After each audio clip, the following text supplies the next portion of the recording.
कश्मीर घाटी के भारतीय जनता पार्टी के सभी उम्मीदवार, अन्य सीनियर नेता और मेरे सामने बैठी कश्मीर घाटी के कोने कोने से आई बहुत बड़ी तादाद में हमारे भाई और बहनों, मैं सबसे पहले प्रधानमंत्री जी का अगर ये कहीं जो है यहाँ पर जो है संभव हो पाया तो जम्मू कश्मीर में संभव हो पाया है। मैं आपके बीच में और लोगों के बीच में चलाते नहीं रुकता हुआ मैं आपसे एक बार फिर आपका आभार प्रकट करना चाहूंगा कि आप इस लुटे पड़े जम्मू कश्मीर को, उजड़े जम्मू कश्मीर को जिस प्रकार से आप जो है तरक्की तामीर के ऊपर ला रहे हैं, अल्फाज से एड्रेस करें। प्रधानमंत्री मोदी जी, आप जोरदार तालियों से स्वागत करिएगा, जिनके सुनने के लिए हम बेकरार हैं। आज हमारे बीच में हमारे प्रधानमंत्री मोदी जी हैं। Thank you.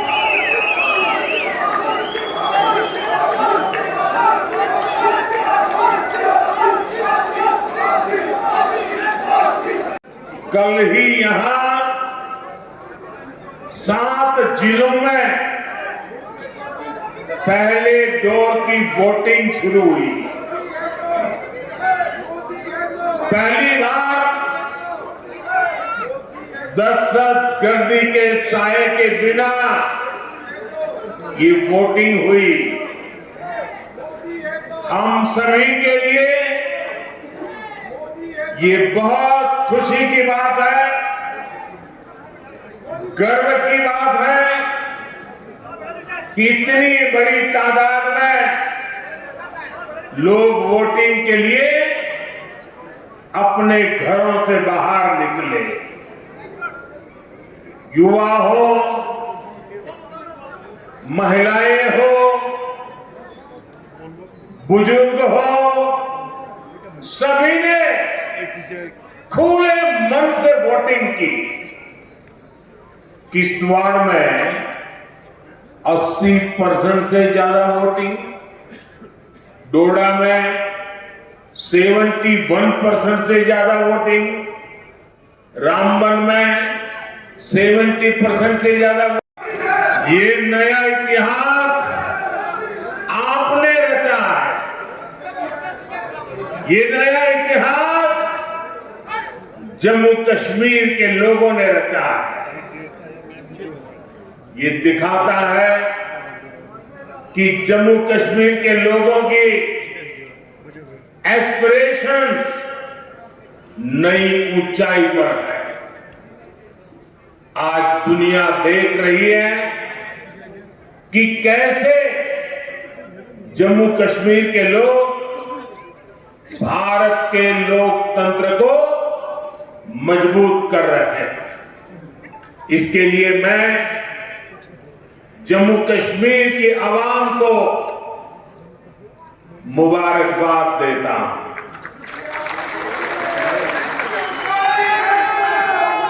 साथियों, कुछ दिन पहले जब मैं जम्मू कश्मीर आया था तो कहा था कि जम्मू कश्मीर की बर्बादी के लिए 3 खानदान जिम्मेदार है। और तब से दिल्ली से लेकर जम्मू कश्मीर तक ये लोग बौखलाए हुए हैं। इन 3 खानदानों को लगता है कि इन पर कोई कैसे सवाल उठा सकता है। इन 3 खानदानों को लगता है जैसे तैसे कुर्सी पर कब्जा जमाना और फिर आप सबको लूटना, ये इनका पैदाइशी हक है। जम्मू कश्मीर की आवाम को उनके जायज हक से महरूम रखना ही इनका सियासी एजेंडा रहा है। इन्होंने जम्मू कश्मीर को सिर्फ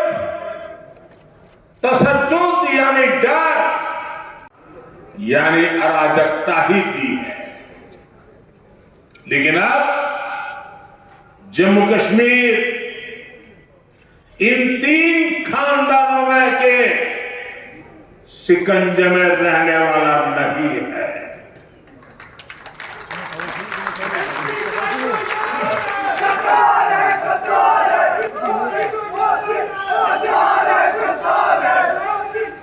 अब यहां का हमारा नौजवान इनको चैलेंज कर रहा है।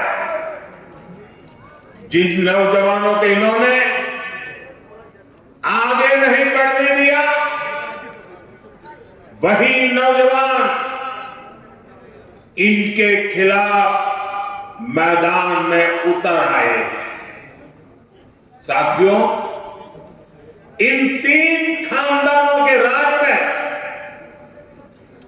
जम्मू कश्मीर वो अक्सर बाहर नहीं आ पाता। आज वादी का जो नौजवान 20, 25, 30 साल का है, उनमें से कई पढ़ाई लिखाई से महरूम रह गए।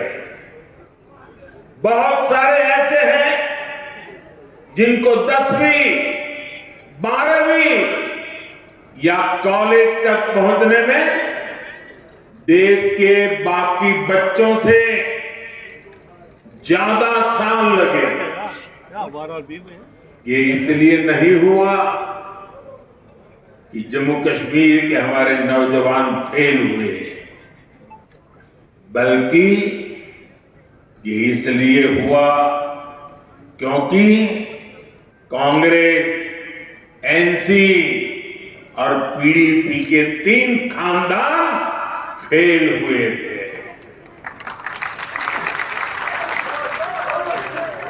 इन्होंने अपनी सियासी दुकान चलाने के लिए दहाइयों तक नफरत का सामान बेचा है। कश्मीर में जो स्कूल जलाए गए, वो आग भी इनके नफरत के बाजार में ही बिकती थी। ये लोग नए स्कूल नहीं बनाते थे, और जो स्कूल थे ये लोग उनके आग के हवाले करने वालों को शह देते थे। आपको वक्त याद करिए, जो स्कूल कॉलेज बच गए, वहां भी कई महीनों तक पढ़ाई नहीं हो पाती थी। हमारे नौजवान स्कूल कॉलेज से बाहर थे, पढ़ाई से दूर थे, और ये 3 खानदान उनके हाथों में पत्थर थमाकर खुश रहते थे। इन लोगों ने अपने फायदे के लिए हमारे बच्चों का फ्यूचर, उनका मुस्तकबिल बर्बाद किया।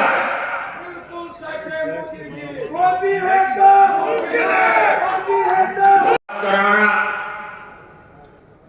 जम्मू कश्मीर के खिलाफ साजिश करने वाली हर ताकत को हराना, यहां के नौजवानों को यहीं पर रोजगार के मौके दिलाना, ये मोदी का इरादा है, मोदी का वादा है। हमारी एक और पीढ़ी को, एक और नस्ल को इन 3 खानदानों के हाथों में तबाह नहीं होने दूंगा। इसलिए यहां अमन की बहाली के लिए मैं पूरी ईमानदारी से जुटा हूं। आज देखिए, पूरे जम्मू कश्मीर में स्कूल कॉलेज आराम से चल रहे हैं। बच्चों के हाथ में पत्थर नहीं बल्कि पेन है, किताबें हैं, लैपटॉप है।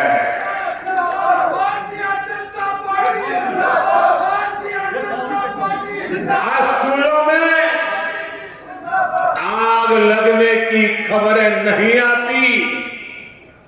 आज यहां नए स्कूल, नए college, AIIMS, medical college, IIT ये बनने की खबरें आ रही हैं। मैं चाहता हूं कि हमारे बच्चे पढ़े लिखे और ज्यादा काबिल बने। उनके लिए यहीं पर नए मौके बने। साथियों, ये हम कैसे कर रहे हैं? मैं सिर्फ बीते 5 साल का हिसाब आपको देता हूं। यहां करीब 50,000 बच्चे। साथियों, इस बात से मुझे भारी संतोष है, इसलिए मैं बड़े गर्व के साथ कहना चाहता हूं, यहां पर 50,000 बच्चे ऐसे थे जिनका स्कूल छूट गया था, जिनकी पढ़ाई छूट गई थी। उन बच्चों का क्या कसूर था? उनका कोई कसूर नहीं था। मोदी ने इन 50,000 बच्चों का फिर से स्कूल में दाखिला कराया। यहां 15,000 स्कूलों में प्री प्राइमरी क्लासेस शुरू की गई।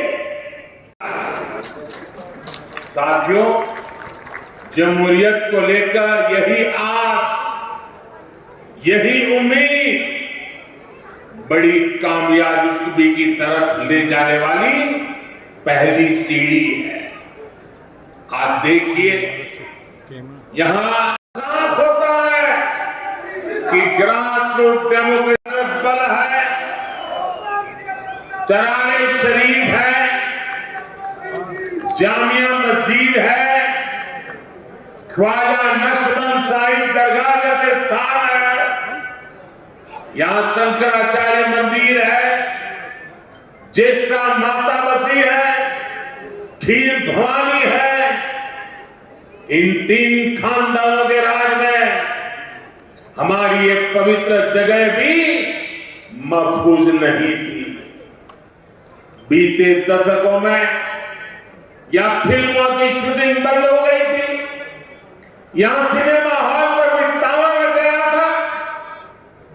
एक दौर था जब लाल चौक पर आना, यहां तिरंगा फहराना जान जोखिम में डालने वाला काम था।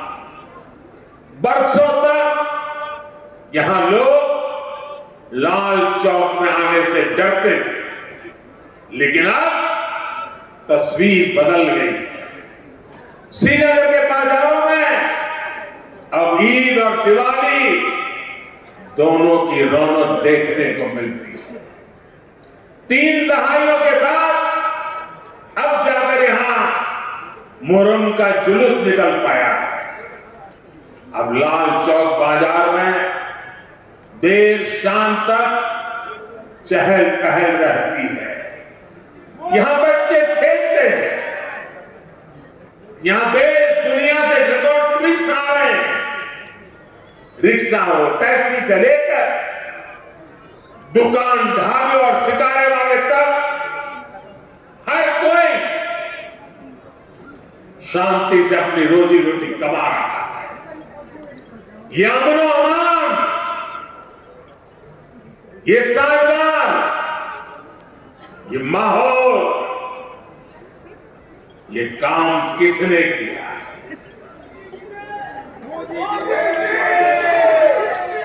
We love you! ये काम मोदी ने नहीं, ये काम सब कुछ आपने किया है, जम्मू कश्मीर के लोगों ने किया है। साथियों, कश्मीरियत को सींचने में, उसको आगे बढ़ाने में हमारे कश्मीरी पंडितों की बहुत बड़ी भूमिका रही है।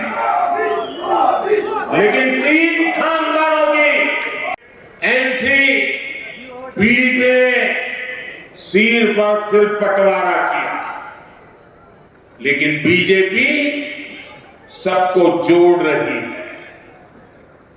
हम दिल और दिल्ली की दूरी मिटा रहे हैं। आज देखिए, कश्मीर वादी रेल से जुड़ रही है। इससे सेब किसान को, दूसरे फल सब्जी किसानों को फायदा होगा। आपकी फसल कम लागत में देश के बड़े बाजारों तक पहुंच पाएगी। कनेक्टिविटी बढ़ने से टूरिज्म सेक्टर को बड़ा फायदा होगा। यहां नए कारखाने, नई फैक्ट्रियां, नए कारोबार शुरू होंगे। साथियों, आज दुनिया जम्मू कश्मीर में बदलते हालात को देखकर खुश है। यहां G20 का इतना बड़ा इवेंट हुआ, दुनिया भर से लोग यहां आए। यहां जब स्पोर्ट्स कारों की रेस हुई, तब मैं देख रहा था यहां के लोग खुशियों से भरे हुए थे। आज खेलो इंडिया विंटर गेम्स यहां होते हैं, देश भर से खिलाड़ी यहां आते हैं। यहां इंटरनेशनल योगा डे, इसका सेलिब्रेशन होता है। यही तो कश्मीरियत है, जो बाहें फैलाकर सबको वेलकम करती है। बंद हो, ये चाहते हैं यहां पे कारोबार ठप हो, ये चाहते हैं कि नौकरियों में फिर पहले जैसी धांधली हो। साथियों, जम्मू कश्मीर में हम सिर्फ और सिर्फ विकास को, तेज तरक्की पर फोकस करते हुए काम कर रहे हैं। आज यहां बच्चों के लिए प्लेग्राउंड बने हैं। ये नया हब्बा कदल पुल नए रंग रूप में सामने आए।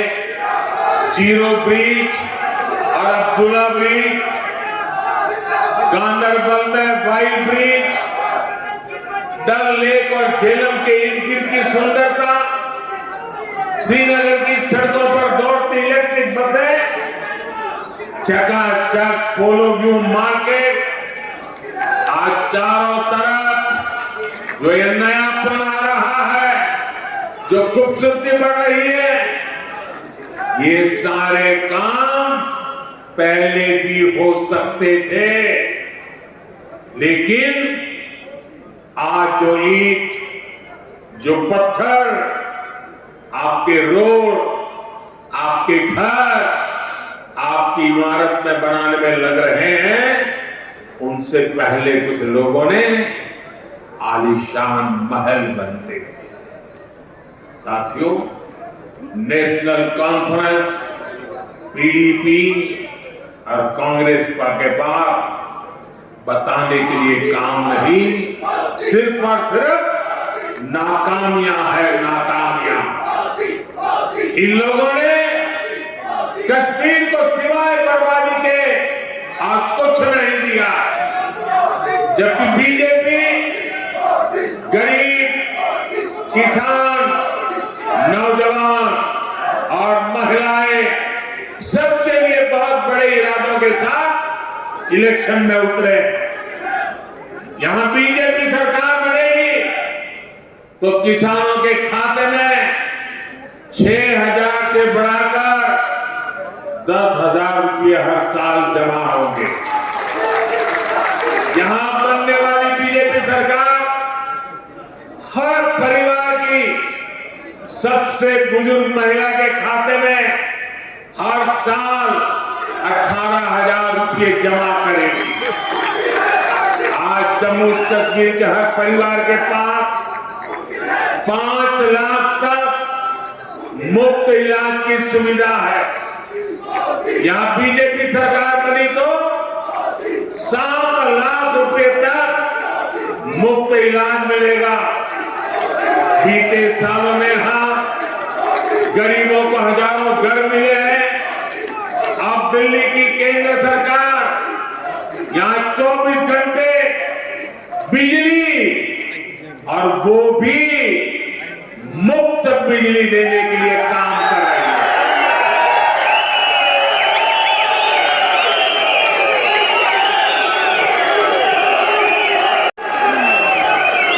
इस योजना से जुड़े हर परिवार को साल में करीब 25,000 रुपये की बचत होगी। साथियों, मुझे जानकारी मिली है कि कश्मीर के गौरव, कश्मीर के पहले IAS अधिकारियों में से एक श्रीमान मोहम्मद शफीक पंडित जी का कल रात इंतकाल हो गया।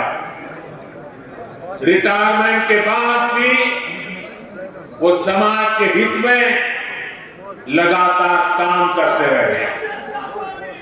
गम की इस घड़ी में हम सभी की दुआएं उनके परिवार के साथ है।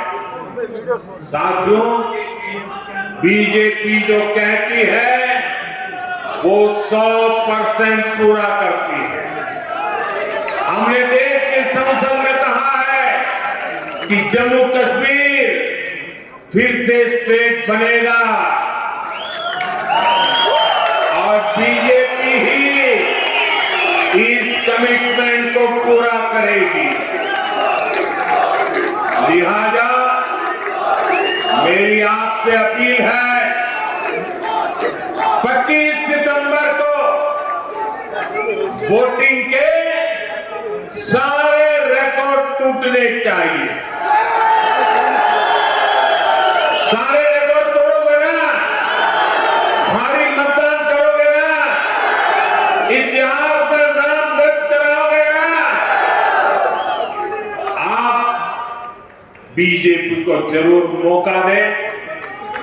बीजेपी के कैंडिडेट जमहूरियत के लिए, अमन के लिए, खुशहाली के लिए आपके बीच में है। जो उम्मीदवार है उनसे मेरी प्रार्थना है, जरा आगे आ जाए।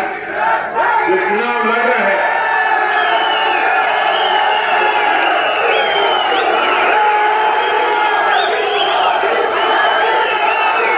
मैं 1 मिनट इन लोगों के बीच जाके फिर आकर के अपना भाषण आगे करता हूं।